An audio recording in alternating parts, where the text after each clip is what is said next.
Hello বন্ধুরা, তোমাদের সবাইকে শুভ সকাল জানিয়ে আমি আবার একটা ভিডিও শুরু করলাম।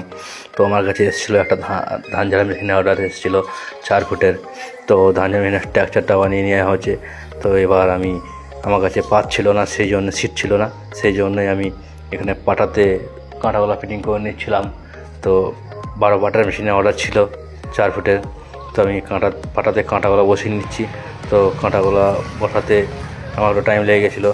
তো দেখছেন যে বসানো হয়ে গেছে, কাঁটা বসানো হয়ে গেছে। তো এবার পাটাতে এই ঢোলের মধ্যে আমি পাটাটা ফিটিং করে নিচ্ছি। তো পাটা ফিটিং করার সময় আবার ছিল, আবার আমি দুজনে মিলে ফিটিংটা করে নিলাম। তো দুপুর পর টোটো করে আমার মালটা চলে এসেছিলো সিটটা। তো সিটটা আমি সিটটা নামিয়ে নিলাম। তো নামানোর পর দেখতেই পাচ্ছেন যে আমি এখানে কাটিং সেটিং করতে লেগেছি। মার্কিং করার পর আমি কাটিং ফাটিং সব করতে লেগেছি। তো এবার কাটিংটা হয়ে গেলেই আমি ওটা ভেঙে নেবো। তো দেখতে পাচ্ছেন আমি এবার ভেঙে নিচ্ছি সিটটাকে। তো ভেঙে উল্টো দিকে আমাকে ফের মার্কিং করতে হবে। তো উল্টো দিকে মার্কিং করার জন্য সিটটা উল্টে নিলাম।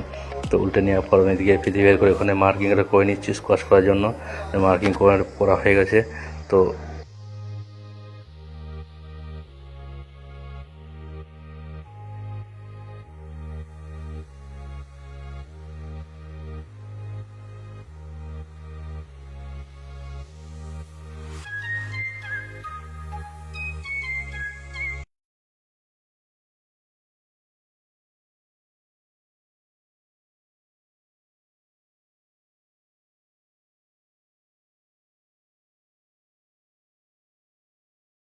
এবার আমি স্কচ করে নিচ্ছি। তো স্কচ করে এবার আমি বডিতে ফিটিং করে নেবো। তো বডিতে ফিটিংও হয়ে গেছে। তো এবার সাইডে সিটটাও কাটিং করার সময় আমি ভিডিও করিনি। তো সাইডে সিট কাটিং করে ওখানে চিটিয়ে দিচ্ছি। এই সাইডটাও লাগাতে হবে। তো এই সাইডটাও লাগিয়ে নেবো। ওই সাইডটা হয়ে গেলে এই সাইডে কাটিং করে ফের লাগিয়ে নেবো। কাটিং একসঙ্গে দুটো করে নিয়েছি, এবার এই সাইডে লাগিয়ে নেবো। তো আমাদেরকে চলে যেতে হবে কাল সকালে বর্ধমানে যেতে হবে, আনতে যেতে হবে মোটর।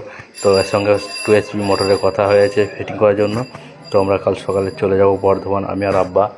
তো এই কাজটা আমি দুপুর পর্যন্ত কমপ্লিট করে আমি বিকেলে কাজ না করে সকালে চলে গেলাম কৈচর হল্টে দাঁড়িয়েছিলাম 7টা 35 ট্রেন ধরার জন্য। যাই হোক ট্রেন চলে এসছে।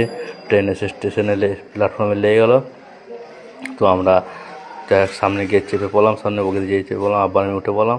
তো উঠে আমরা 1 ঘন্টা পর পৌঁছে গেলাম বর্ধমান রায় হার্ডওয়্যার্সে। তো রায় হার্ডওয়্যার্সে গিয়ে আমাদের মোটরটা কিনে নিয়েছিলাম সকাল 10টা অবধি। তো মোটরটা একটা আনবক্সিং করে দেখে নিয়েছিলাম, ওরা দেখাতে চাচ্ছিল না, বলছে যে কোম্পানি মোটর কোনো টেনশন নেই, আপনারা নিয়ে যান। আমরা বললাম না, একটু খুলে দেখে নিই।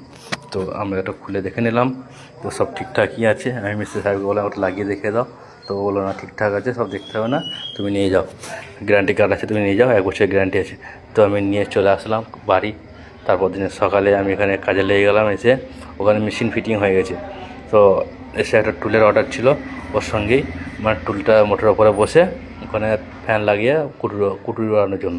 তো আমি দেখতে পাচ্ছি টুলটা বানাতে আমাদের ট্র্যাক্টর চলে এসেছিলো। তো ট্র্যাক্টরের কাজটাও ছেড়ে দিলাম, ও ট্র্যাক্টর কাজ আবার চলে গেলো। তো আমি এবার টুলটা বানাতে ফের লেগে গেলাম। তো টুলটা বানানো এবার মোটামুটি দিকে কমপ্লিটের দিকে। তো আমি টুলটা একটু সিধা করে নিয়ে মোটরটা চাপিয়ে দেখে নেবো যে কেমন হয়েছে। যা সিধা করে নিলাম টুলটাকে। তো এবার আমি মোটরটাকে চাপিয়ে দেখে নেবো মোটরটা কেমন ঠিকঠাক বসেছে নাকি। তো এই মোটরটা গিয়ে আবার ওই মেশিনের নিচেতে বসবে। তো এটা হয়ে গেলে আমি মেশিনের মধ্যে বসিয়ে দেবো। যাই হোক দেখতে পাচ্ছেন যে মেশিনের মধ্যে বসানো হয়ে গেছে। মোটরটা খুব সুন্দর ঘুরছে, দেখে মনে হচ্ছে যে উল্টো ঘুরছে, কিন্তু না, সিধাই ঘুরছে। এবার ক্যামেরাতে মনে হচ্ছে উল্টো ঘুরছে। খুব সুন্দর ঘুরছিলো মেশিনটা। যাই হোক আব্বা ওইদিকে একটু ধরে দাঁড়িয়েছিল, হালকা নড়ছিল বলে, আমাদের মেজারা সমান ছিল না। যাক চলে আসছিলো বিকালে অটো ভ্যানের মধ্যে মালটা চাপিয়ে দিয়ে মালটা দিয়ে দিলাম, ডেলিভারি হয়ে গেলো। ডেলিভারি আমাকে ক্যাশটাই দিয়ে দিলো। ও চলে গেলো খুশি আনন্দতে চলে গেলো মেশিন নিয়ে। আর আমার দোকানে অ্যাডটা একটু দিয়ে দিলাম, জসীমউদ্দিন ইঞ্জিনিয়ারিং ওয়ার্কস।